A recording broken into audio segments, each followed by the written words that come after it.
Ton système est là? Ouais, le système en fait il est. Ouais, je le vois.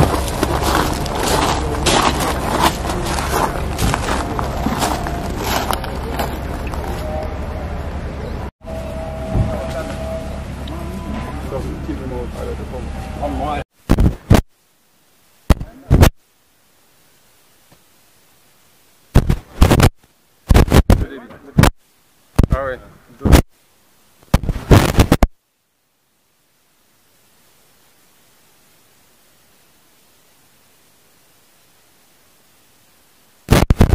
Ça ici c'est...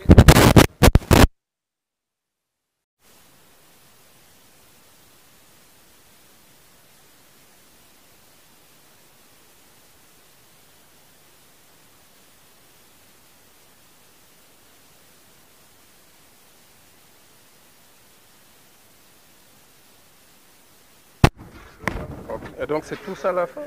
Ben, j'imagine, Richard m'en a pas parlé, mais j'imagine que c'est la faute. Ben, c'est-à-dire que, non, il y a une partie, là, et ça, c'est le bassin de répartition. Oui, ce qui est en amont, ça doit être la fosse. C'est la fosse, effectivement. Ça doit être là. Oui. Et ici, on est sur le système. On est sur le système. À travers le système, les micro-organismes ont tout l'oxygène voulu pour respirer et on passe et on sort l'air à un endroit où on ne peut pas le respirer. Donc, il n'y a pas d'odeur comme telle. C'est ça. Effectivement. Ça ne peut pas sentir mauvais. Non, ça ne peut pas sentir mauvais.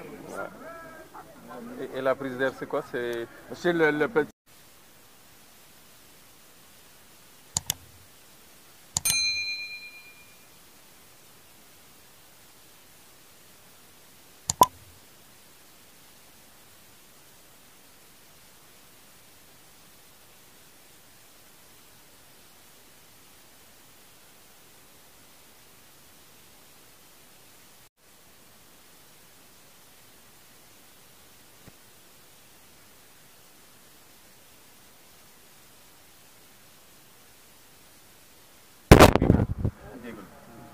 fii la camion bi di sottee day jaar ci dégrilleur yi mooy affaire yi nga xam ne bouteille yi wala affaire yi di gars yi ñu mën di fekk ci fosse bi ñu téye ko fii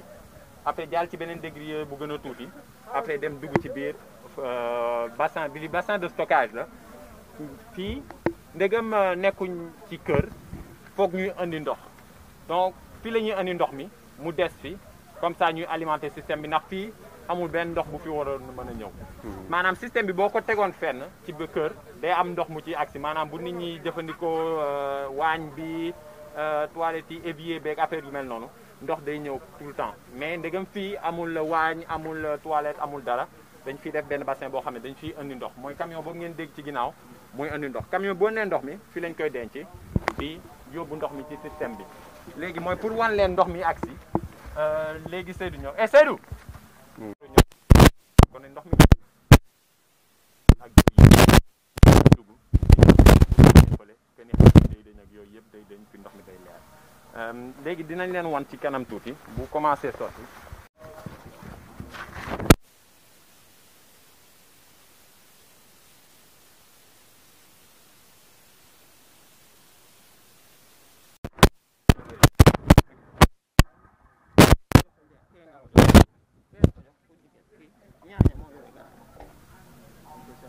ngi ñëw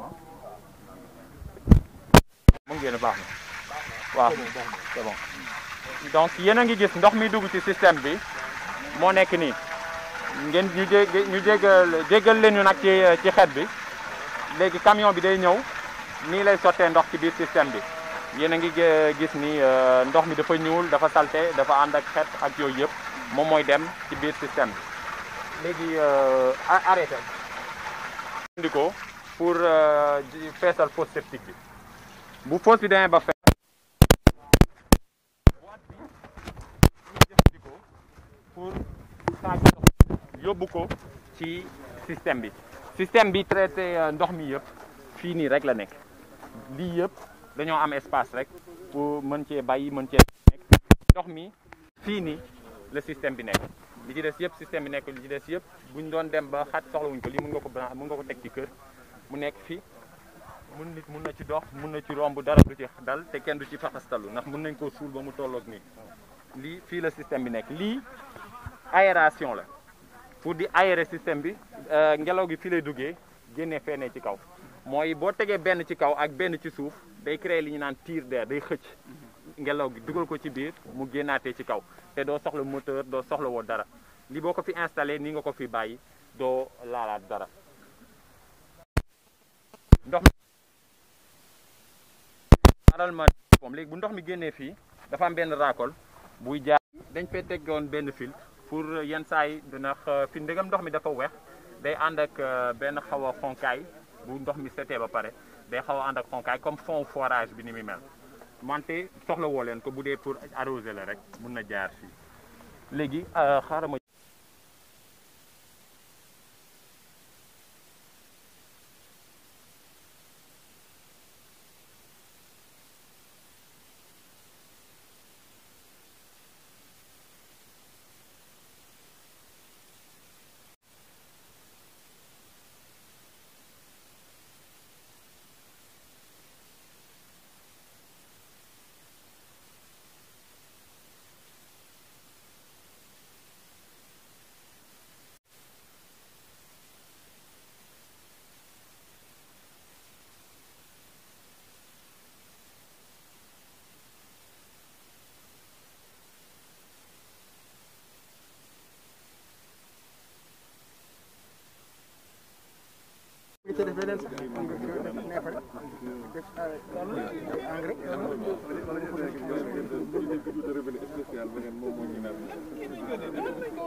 dem arrosé ji mun na nekk pompe solaire mun na nekk lu nekk da nga koy jëfandikoo rek pour pomper bu dee ndox mi soxla wuñ ko nag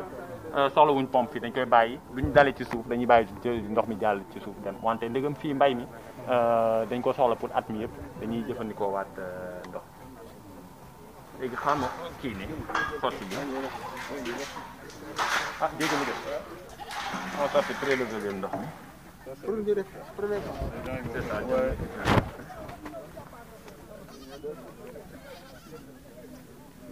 pour seet ndax amul ay bactéries wala dara ay. non pour wan leen juste est-ce que mën naa am benn bécher ñaa bécher ndox mi mën na gën a set li fii li fi nekk mooy souvent manganèse bi ak ferrique bi oxyde ferrique mooy tax souvent muy coloré boo ñëwee mooy dëkk yoo xam ne ndox mi dafa am moo ngi mel ni Touba wala Diourbel ak noonu ndox mi day xaw a gën a wex donc day am ay minéraux yoo xam ne ñooy des ci ndox mi si donc boo leen de boo xoolee xeet bi ngeen doon gis sànq comparé ndox mi du xeeñati dara bu ñëwee day génn fii du amati xeet du amati dara. Ah oui, c'est ça. On n'en voit plus. C'est ça. Donc, en fonction aussi du temps de fonctionnement du système, au fur et à mesure, la biomasse s'installe, le traitement devient encore meilleur, ainsi de suite. Ça fonctionne depuis quand? Ça fonctionne depuis 2 semaines? 3? 2 semaines, 3? 2 semaines, 3 semaines.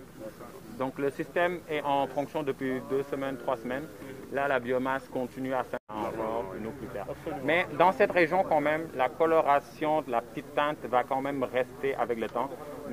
Il y a toujours des minéraux qui vont se retrouver dans l'eau en amont. Une fois que la digestion bi ak yëpp dese day des mooy lu mel ni ay oxyde fer wala manganèse yi nga xam ne mën ngeen ko ñam ci ndoxu robinet bi boo leen koy ñëw ci région yi donc bu dee région yoo xam ne ndox mi neex na déjà au départ yooyu doo leen ko ci fekk comme c'est le même cas qu'à Touba. C'est le même cas qu'à Touba. Donc mooy Touba Diourbel ak affaire mel noonu yëpp ndox mi lay génne léegi nag seetuñ forcément ndox moo xam ne parce que dañuy bañ nit ñi jaawle ko tamit naan ko donc lii du ndox moo xam ne pour naan la pour ndox moo xam ne pour bay la donc moom lañ jëfandikoo ndax fii tamit ndoxu robinet bi duñ koy jëfandikoo pour bay ndox mu neex te boo leen gisee lii fi nekk nii yëpp ñu ngi koy 2-3 semaines la fi am ndox mi lañ koy arrosé te boo ko arrosé woon nag ndoxu robinet bi fii dafa weex dee na bu yàgg donc loolu la ñuy jëfandikoo fii pour. C'était ma question parce que sànq bi may jàpp fii.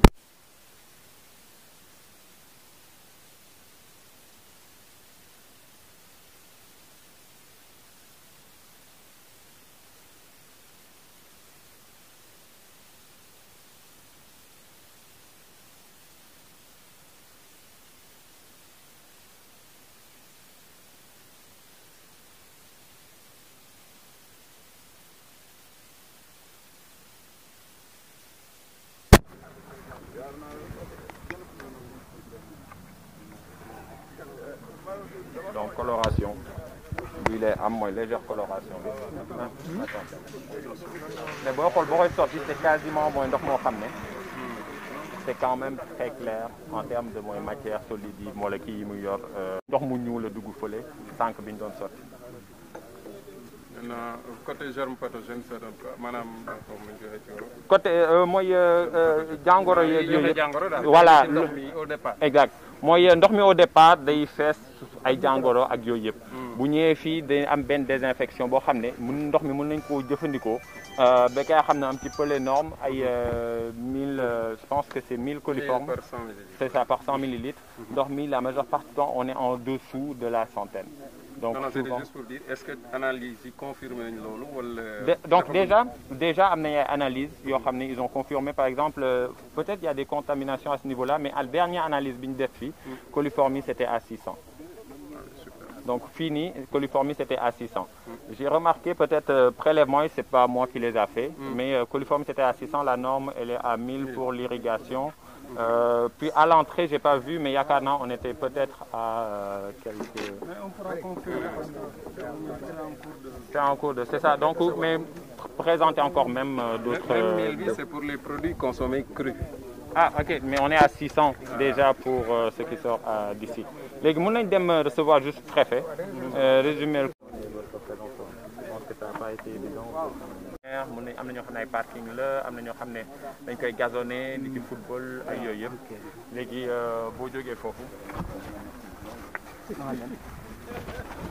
et oxydation bi souvent booy génn.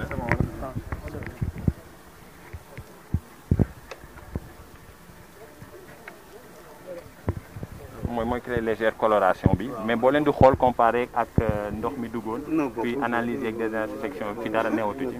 lii mën nañ koo jëfandikoo pour mbay te jardin bi nekk fii yëpp moom lañ koy arrosé ak yooyu yëpp te lépp fii lañ koy léegi boo dee ndox moo xam ne maanaam amul yooyu yëpp day jàll mën nañ ko day leer nañ weex daal mais ndox mi fii dafa am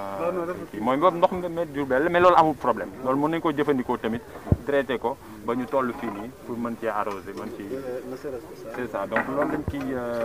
lañ koy utiliser pour arroser irriguer bay mi mën nañ ko jëfandikoo tamit pour mooy yenn saa yi xam nga yaay bu ñuy def tali dañuy njëkk a jaar ak benn camion arroser te loolu warul di nekk ndox moo xam ne mën nañ ko naan ndax yàq la foofu tamit mën nañ koo jëfandikoo pour defar yooyu sapeur pompier yi bu ñuy ñëw mooy seen citerne nii mën nañ jëfandikoo loolu donc système yu mel nii te système boo xasee ba installé amoo dara loo ci def te déjà système bi am na garantie 20 ans donc maanaam boo ko ñëwoon installé tey fii ba 2041 yaa ngi déjà garantie que lu ci am ñuy remplacer le système te système amul entretien système boo ko installé jeex na doo ci laal dara donc mooy fi mu nekk ne moo tax sax ñu def ko fii te système yu mel noonu mën a dox fii soxlawul di dem jëli ay équipement Dakar wala affaire yu mel noonu da nga koy installé fee jeex na defar fa sa terrain jeex na c'est fini mooy pour mbay mi mun nga sax bayaat ci kawam boole ko sa tool commencé mbay. filtre bi lii jaru ko par exemple bu ma ko li mooy bypass bi léegi bypassé naa filtre boobu léegi ndox mi day jaar nii génnee nii xaaral ma attends woon def pour au cas boo xam ne ñoo xam ne dañoo bëggoon a wàññi filtre bi léegi ñu tëj nañ ko c'est pas indispensable quoi. c'est pas indispensable léegi ndox mi du jaar ci filtre bi day ñëw jaar nii direct donc gisatoo leen bulle ci filtre bi léegi il faut ñu ni flotteur bi. Ah ok. J'ai compris comment on a. OK.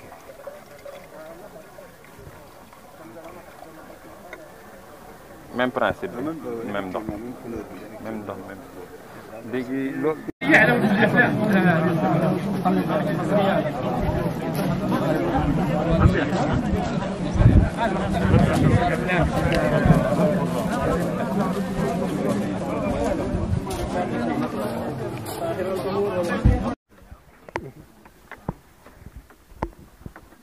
Merci beaucoup, monsieur le préfet.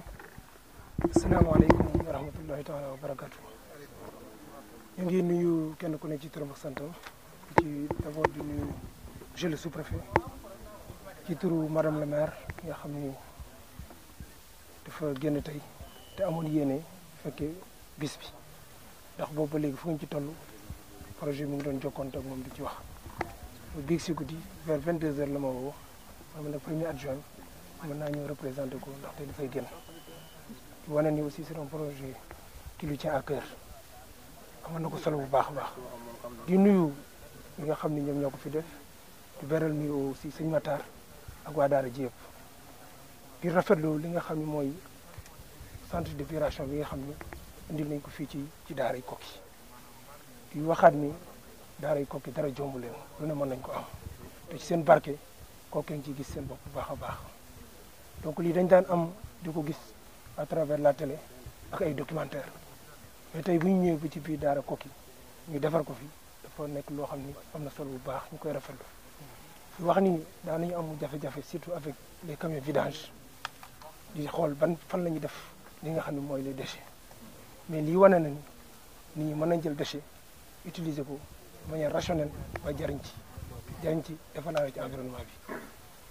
exposé bi ñu defal fii léegi wane na ko bu baax a baax gis nañ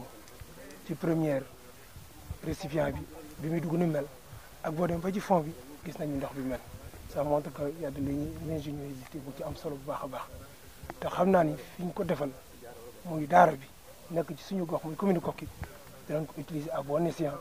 ba tey lii dana nekk un exemple à travers waxuma ci biir Koki mais au niveau de la région voire même partout dans le Sénégal ba yu mel ni man fay am ñi nga xam ne ñoo ko toppatoo ak ñoo ko dox ak ñi ko defal ba indi ko fi luñ ci am luñ ciy rëcc yokkute lañ ciy gis te ren gis ni ñeneen dinañ ñëw fii ndax daara ko comme ni ñu waxee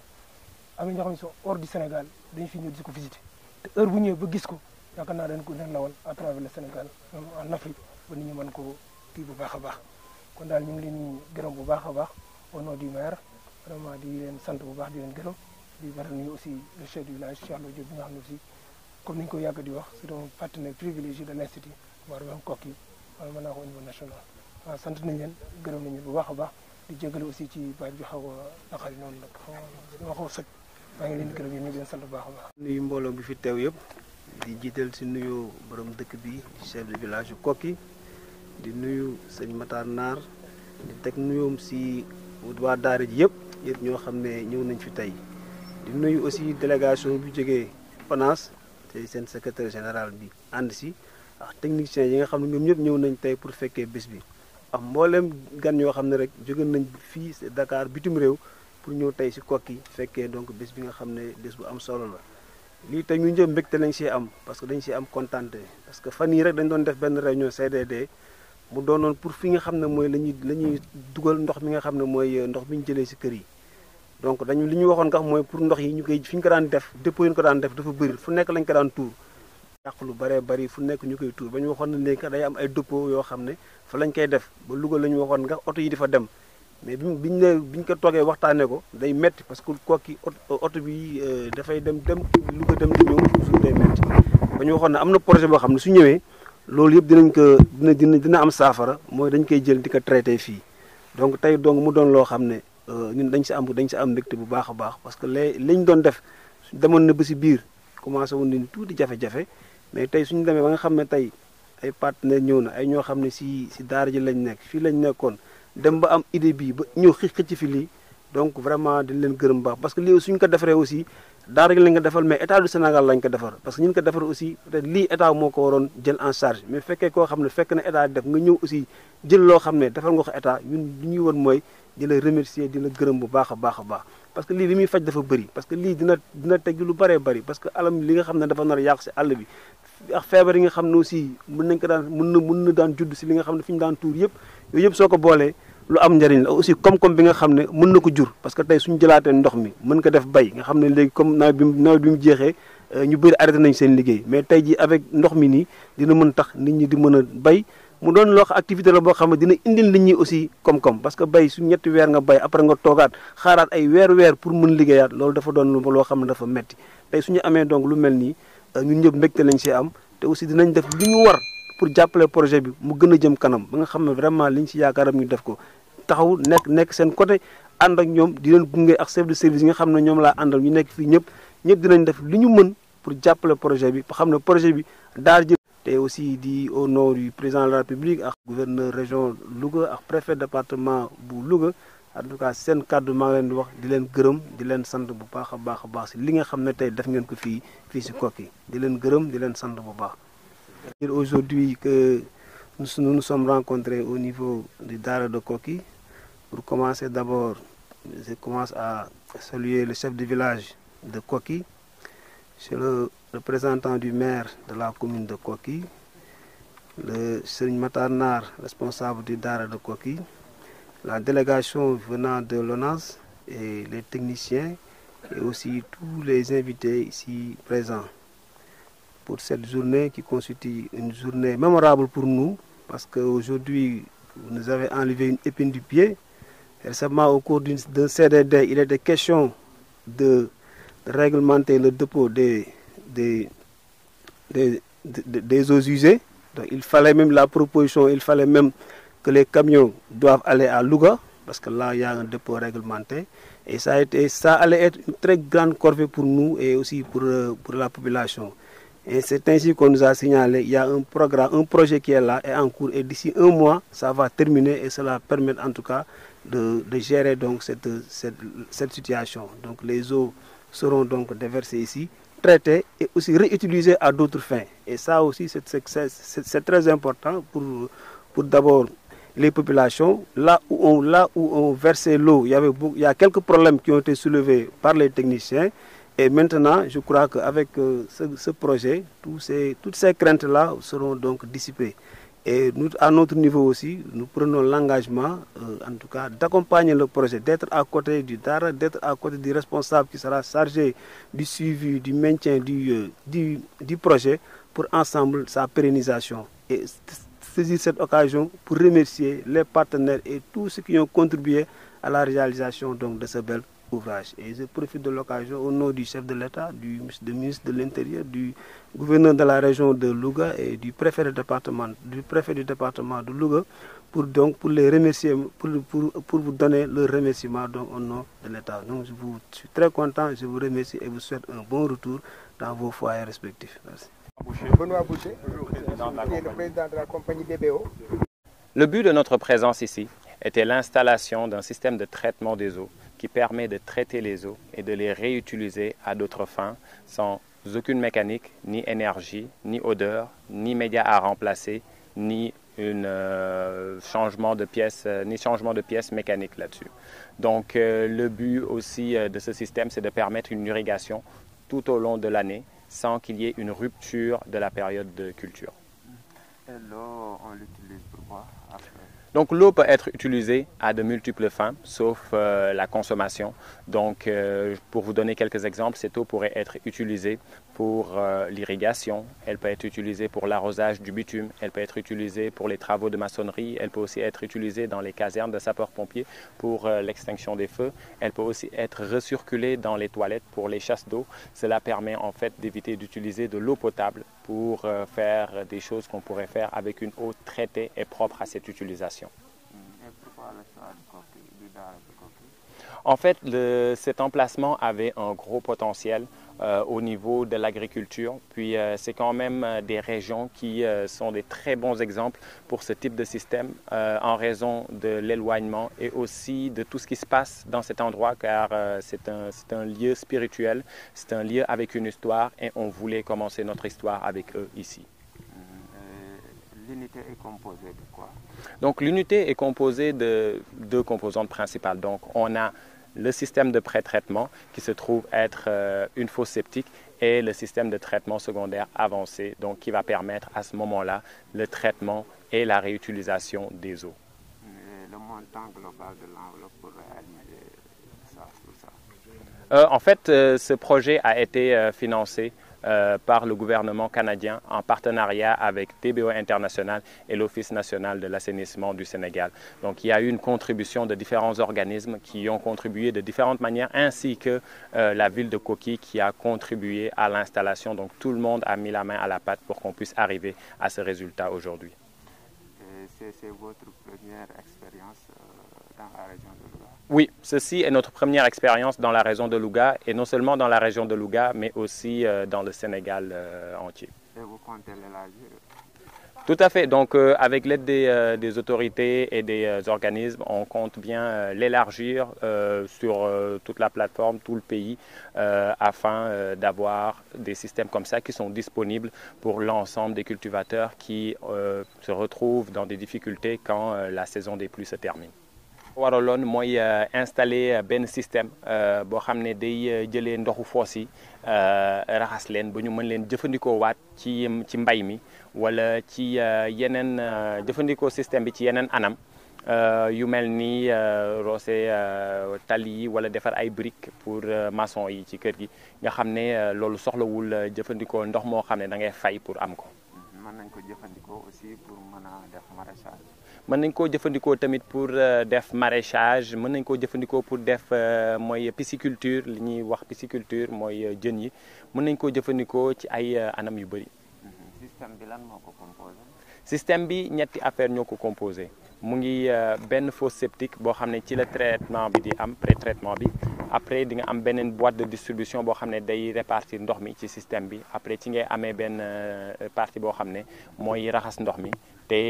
jëlaat ko jox ko waa dëkk bi pour ñu mën di ci bay. est-ce que moom naqari naa jëfandikoo parce que am na ay jafe-jafe li ñuy remplacer wala lu ñuy. système bi boo ko xasee ba teg amoo dara looy remplacer soxla woo courant soxla woo dara looy remplacer soxla woo benn mécanique boo ko xasee ba teg mooy doxal boppam doo ci laalaat dara da ngay am ndox pour bay wala pour ji ménage wala pour jëfandikoo ko ci yeneen ci at mi yëpp. lu tax ngeen choisir Daara Koki tey jëkk fee samp unité bu ni mel. Daara Koki dafa di loo xam ne dëkk boo xam ne dafa sell dafa ànd ak histoire boo xam ne dañoo bëggoon ñun tamit commencé fi ndax lii jëriñ waa daara bi jëriñ ñi nga xam ne ñoo fi nekk di jàppale dëkk bi di investir ci éducation xale yi ñu bëggoon a commencé fii ànd ak ñoom débuté tàmbali suñu histoire. parce que yeneen ko lawal mu yegg ci yeneen i gox. fas yéene nañu ko lawal mu yegg ci yeneen i gox yegg ci yeneen i dëkk te même yegg ci yeneen i matuwaay ñu jëfandikoo ko ci leneen bu dul bay sax am na yeneen jëfandikaay yu bëri yoo xam ne mën nañ koo def ak système yi nii.